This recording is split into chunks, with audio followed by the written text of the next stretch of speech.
Ji panoramaya heftane dem baş binere hêja. Vê hefte cî bi geşedanên girînkî heftane em pêşberî we ne. Şanayên veşartiyên çeteyên Daişê şeva 24 êriş bir ser girtîgeha Xwêneran li Hesekê. Çeteyan hem çekên giran hem jî çekên ferdî bikaranî.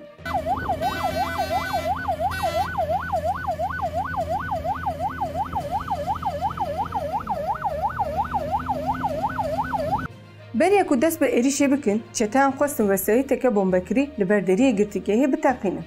Ji ber ku ev hevdana çeteyan bi ser neket, vê carê bi şîrketekî petrolê teqîn kirin.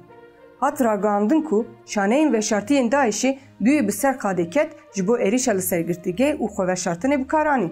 Pêşî li plana revê komî hat kirtin. Lê berê hîn çeteyên Daişê reviyan. Lê çeteyên reviyan jî ji alî hêzên antîterorê Hesedê ve li derdora girtîgehê hatin girtin. Piştî vê êrişê hêzên Hesedî û hêzên evlekariya hundirîn derdora girtîgehê kontrol kirin. Piştî êrişa çeteyan hêzê Hesedî û evlekariya hundirîn li dijî şaneyên Daişê dest bi operasyonê kirin. Di operasyonê de gelek çete hatin kuştin.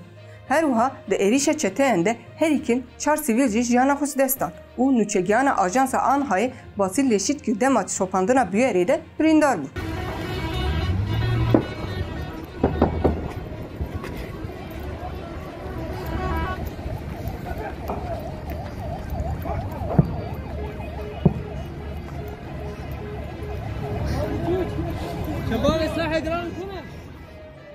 Di 24 de Devleta Tirk û komên girêdayî wî bi erêkirina Rûsya û Amerîkayê bi heftê du balafirên şer li dijî Efrînê dest bi êrişa dagirkeriyê kir. Devleta Tirk ku hesab dikir di hefteyekî de Efrînê dagir bike, rastî berxwedana gelê Efrînê û şervanên wê hatin. Ji ber vê berxwedana 58 rojana gelê Efrînê wek berxwedana serdemê hat binavkirin.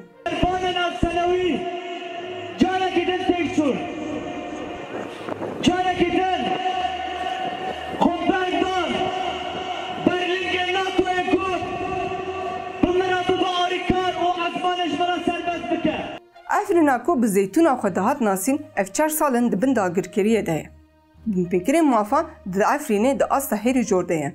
Çaremîn salvegera êrişa destpêkiya dagirkirina li ser Efrînê li seranserê Rojava û Bakur û Rojhilatê Sûriyeyê hat şermezar kirin. Bi de hezaran welatî daketin qadan û dagirkeriyê şermezar kirin. Di çalakiyê de bank li hêzên navnetewî hat kirin ku dagirkerî bi destûra wan pêk hat dawî li dagirkeriyê bînin û şeniyên wî vegerînin Efrînê.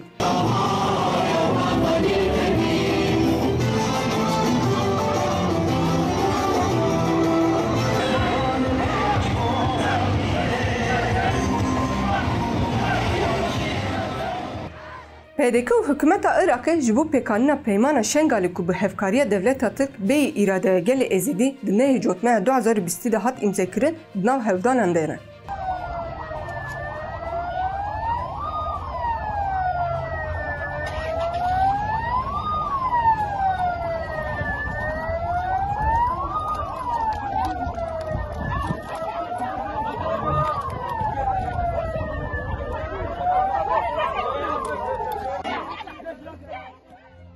PDK Iraqê li dijî Şengalê sor dike û dixwaze bi vî awayî dawî li rêveberiya xwe serbîne û dest dayine ser hemû destkeftiyên Şengaliyan.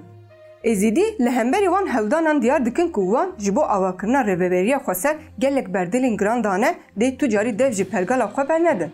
Herî dawî di 18 çileyê de artîşa Iraqê ji asayişa Êzîdxanê xwest ku noqteyên xwe yên Sûnûnê radestê wan bikin û gefa ger radestê wan nekin dê êrişê asayişê bikin xwarin. Gev tenê ne li ser Şengalê, her wiha li ser Mexmûr û Rojava jî heye. Hêzên navdewletî biriya Devleta Tirk û hêzên heremî dixwazin di serî de li gelê Kurd gelên azadixwaz serî bitewînin.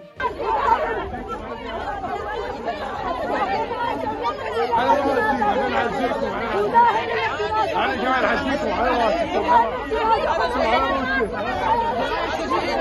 أنا جمال حشيكم على الشهيد هو شهيد هو شهيد حتى شهيد أبا فوتة نوبتên adaletê yên malbatên girtiyan li baroya Amed û Wanê dane dest pêkirin didomin.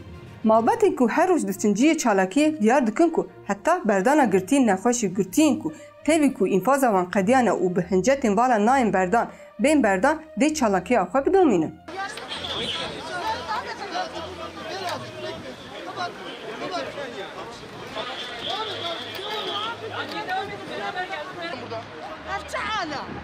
Aliyê din ve endamên înisiyatîfa piştevaniya bi girtiyan re jî ji bo balê bikişîne ser rewşa girtiyên nexweş bi duruşmeya ji girtiyên nexweşa azadî li pêş saziya Tiba Edlî ya İstanbulê çalakiya nobetê dan dest pê kirin.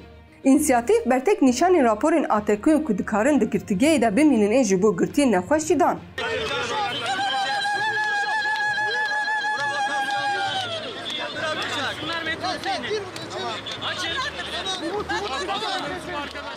Ji beravkarên rojnameyên Azadiya Welat û Özgür Gündemê ku zanayên Kurd Apê Musa wan wekî generalên xwe yê piçûk bi nav kiribû Yilmaz Yakûp, ango Kalo ji ber nexweşiya pençeşirê ku demek dirêj bû tedawî didît, di 16 çileyê de li mala xwe ya li navçeya Peyasa Amedê jiyana xwe ji dest da.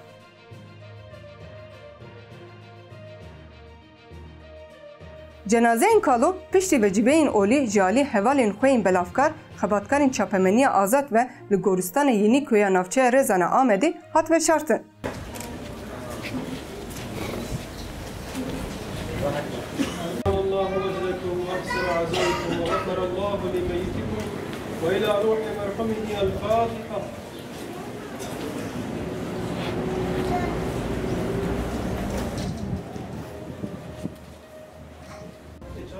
Piştî oxirkirina Kalo hevserokê DFG Serdar Altan axaftinê kir û ev tişt bû. Di salên notî de Kalo kedekî mezin da û gelek hevalên wî di wan salan de bi avayekî failiyê wan nediyar hatin kuştin. Tevî hemû zextan jî li her kuçeyên Amedê rojname belav kir. Ji bo gihandina heqîqiya civakê Kalo gelek ketdan. Kalo tu demê ji rastiyên tawîz neda û heta wan rojan hat. Em tev şahidê tekoşîna Kalo ne. Em pê serbilindin. حقیقت راگینه جتواهیا جواکره تواهیا گلره خباته کی براستی جی به همقاد مشان Li rojên dawî de li Amed û gelek bajarên Kurdistanê ber zêde bariye. Şaredariyên ku qayîm tayinê wan hatibûn kirin, amadekarî nekiribûn ji ber vê gelek rê ji trafîkê re hatin girtin. Dîsa ji ber Dedaşê xizmet nekir, piştî Ceyran Qutb û welatî mexdûr bûn.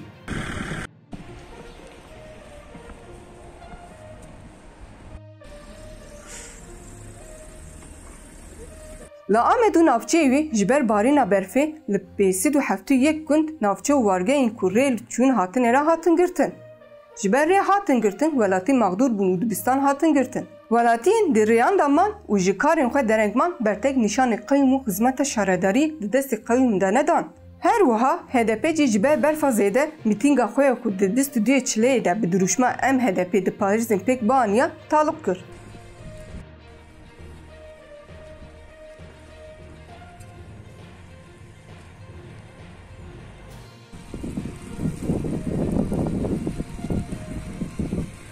Belê binerên hêja, em hatin dawiya bernameya xwe.